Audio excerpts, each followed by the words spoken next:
sizni ko'p kuzataman, aytasizki, mas'uliyatni erkaklarga berasiz. Sen aybdorsan, sen sababchisan, sen bir og'iz so'z, shirin so'zingni qizg'anding. Sen shu meni ayolim oxirgacha shu meni ayolim demading. Men sababni ayollarga beraman.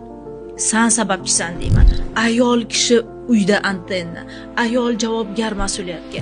Erkakka hech kim o'rgatmagan, uni bolaligida hech kim o'rgatmagan, hech kim namuna bo'lmagan.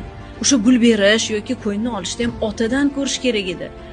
Yoki ona vlastniy bo'lgan, yoki ona aksincha juda ham jabrdiyda bo'lgan, bola onani himoyachisiga aylanib qolgan.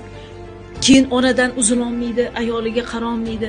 Men ko'proq ayollar sababchisilar deyman. O'qing, o'rganing, o'zgaring va turmush o'rtog'ingiz oldida qadrsiz bo'layotgan bo'lsangiz, sababchisansan deyman.